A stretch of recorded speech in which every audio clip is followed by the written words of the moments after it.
एक शहर में एक कंजूस परिवार रहता था। उस परिवार में पति, पत्नी व एक पुत्री थे। पुत्री का नाम सीता था। सीता की माँ ने घर के काम के लिए एक नौकरानी रखी थी। सीता की माँ कभी भी नौकरानी को वेतन समय पर व पूरा नहीं देती थी। नौकरानी किराए के मकान में अपने परिवार के साथ रहती थी। उसके परिवार में पति, पत्नी व पुत्री थे। एक साथ पूरा वेतन न मिलने की वजह से मकान का किराया, पुत्री की स्कूल की फीस, परिवार के खाने पीने का सामान जुटाने में हमेशा परेशानी होती थी। एक दिन बहुत तेज बारिश हो रही थी। नौकरानी को रुपयों की घर पर बहुत ज़रूरत थी। मकान का मालिक बकाया किराया बार बार मांगने आ रहा था। घर पर खाने का सामान भी नहीं था। नौकरानी काम पर गई। वह पूरी तरह से बारिश के पानी से भीग चुकी थी। मालकिन यह देखकर झुंझला कर बोली, क्यों री, तू छतरी क्यों नहीं खरीद लेती? मैं तुझे वेतन प्रति माह देती हूँ।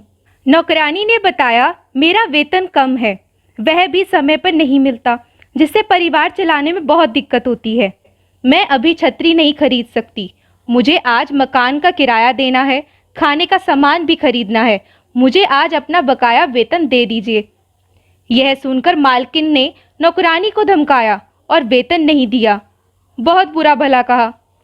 एक पुरानी टूटी हुई छतरी नौकरानी को दी और कहा, घर जाओ। बारिश में छतरी लेकर नौकरानी निकली। टूटी छतरी होने से वह पूरी तरह भीग गई।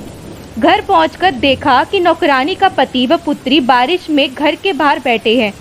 नौकरानी ने पूछा, आप लोग बारिश में क्यों भीग रहे हो? पुत्री ने बताया, मकान मालिक ने किराया न देने की वजह से घर से निकाल दिया है। नौकरानी बहुत दुखी हुई और अपने बचाव के लिए एक मकान की तरफ भागी।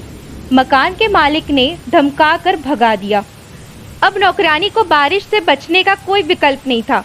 कुछ दूरी पर एक पानी का पाइप पड़ा था। नौकरानी अपनी पुत्री व पति को लेकर उस पाइप में बैठ गई। अचानक नौकरानी ने देखा कि मालकिन की पुत्री सीता पानी के अंदर डूब रही है और पानी के बहाव से बहती हुई जा रही है। नौकरानी ने मालकिन की पुत्री सीता को पानी के अंदर से निकालकर अपने साथ पाइप में बिठाया। जब बरसात रुकी, मालकिन अपनी पुत्री सीता को घर में ना पाकर दुखी होकर पुत्री को तलाश रही थी। अचानक उसकी नजर उस पाइप की तरफ गई, जहां पर नौकरानी का परिवार व मालकिन की पुत्री सीता बैठे हुए थे। मालकिन की पुत्री सीता ने बताया कि मैं बहते पानी में डूब रही थी। मुझे नौकरानी ने आज बचाया नहीं होता तो मैं पानी में डूब जाती।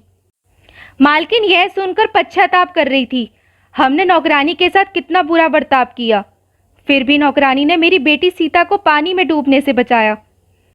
अब मालकिन अपने द्वारा किए कृत्य के लिए बहुत शर्मिंदा थी। नौकरानी से बार बार क्षमा व माफी मांग रही थी। इससे हमें यही शिक्षा मिलती है कि हमें अपनों से छोटों का सम्मान देना चाहिए। भगवान का फैसला आखिरी होता है। हमें भगवान से डरना चाहिए। यदि आपको हमारी ये कहानी पसंद आई हो तो कृपया लाइक और शेयर करें और ऐसी रोमांचक कहानियाँ सुनने के लिए हमारा चैनल सब्सक्राइब करना ना भूलें। धन्यवाद।